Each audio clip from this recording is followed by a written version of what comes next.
Isang makulimlim na araw guys, kalapatids, back to our video. Ito ang loop natin na talagang nabasa sa ulan. Tapos sila nandito na sa loob. Bibigay ko lang ng pagkain sa kanila. At ito yung ating bibisitahin. Bibisitahin natin ang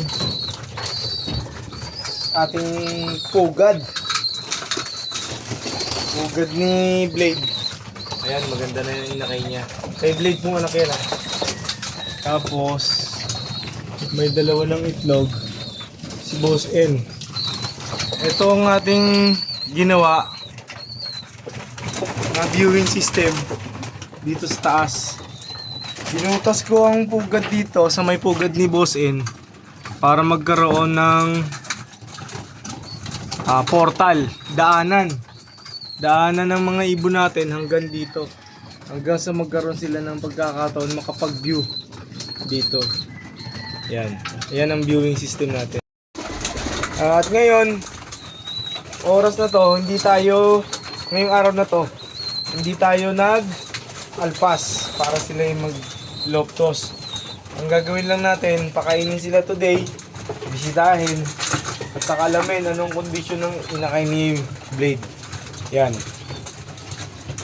Talagang medyo masungit ang panahon ngayon at medyo malakas po hangin. Ayan po. Kitang-kita sa mga, ayan, pati mismong pinto natin, biglang bumukas. Kasi sa lakas ng hangin. Ang ganyang pagkakataon, dapat makita natin at kung ano pang solusyon natin kailangan gawin. Ang ating loop ay nangangailangan ng kalinga. Kailangan niya. Meron tayong inakay ngayon, nakakaiba ang kulay. I believe to magiging opal. Ayan, ang ganda ng pagkakulay ng pagka-opal niya. Oh. Anak po siya ni Black APR saka ni Red. Ang ibon natin na si Red, yung pauwi natin galing sa Ragay. Yan. Tapos, yan, kainan muna sila dyan. Wala silang gagawin kundi kumain muna para sila mabusog. Tapos, bisitahin ko naman yung pang norte natin. May mga ilalaro ko dito sa pang south natin na napili ko para sa training sa July 13 sa CFL, July 5 sa APR. Pero ang WPFC ongoing na training nila. Medyo malayo na sila, San Miguel, Bulacan. At ngayon susubukan kong silipin yung pang norte natin. Ito pong pang norte natin, hindi rin natin naalpasan today. Para hindi tayo mag-aalala kung nakapasok na sila kasi aalis na tayo mag-aasikaso na tayo para sa grind natin. Yan. Ang mga panlaro natin dito, siguro iwanan ko lang dito, isa lang. Si Major lang. Kasi major problem yon kapag nawala pa siya sa buhay ko. Yan. Si Ampon, si Mistapia, si Blue Check, si Damingsu, si Binondo Girl, si Ovaltine, saka itong si Thunder, asawa ni Ovaltine. Baka gawin ko na lang baka sila na ang isama ko sa norte. Tapos doon sa kabila, naisip ko doon si Black APR, si Cookie, si Bilog, itong ating si Arthur, ang ibon natin na si PSU, si Kitira. Siyempre isama ko na rin yung isa pang ibon natin doon. Baka isama ko doon yung isang si Aswang. Yan.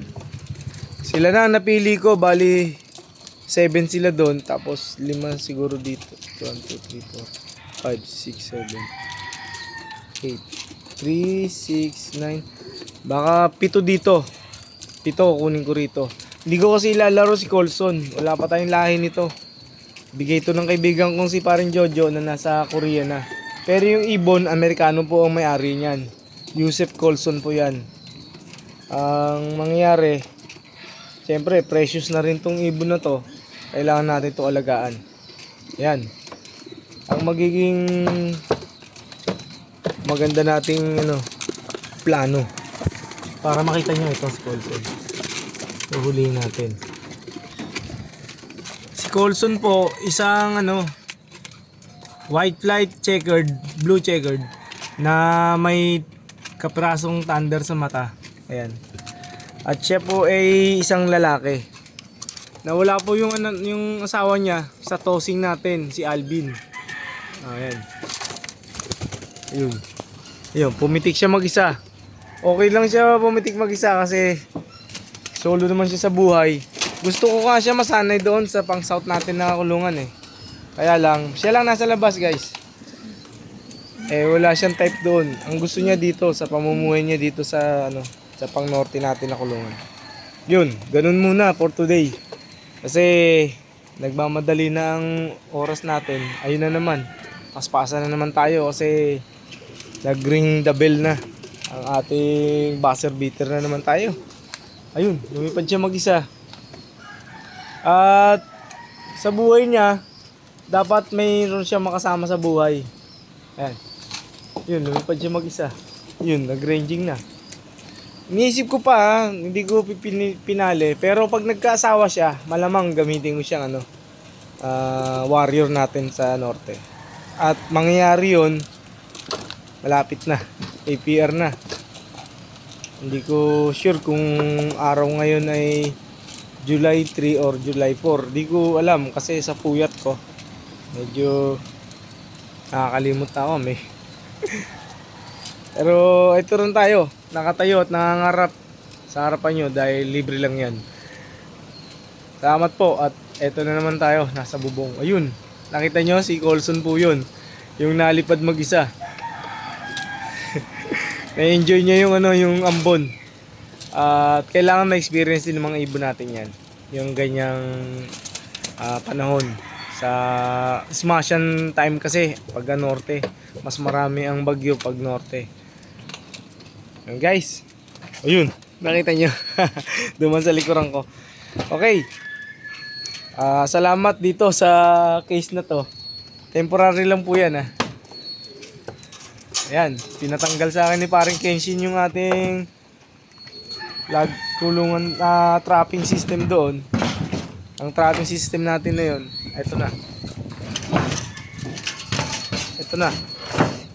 Binaba ko na dito. Para magkaroon sila ng dive. Pag dive nila, hindi na sila papatong tutungtong sa ibabaw.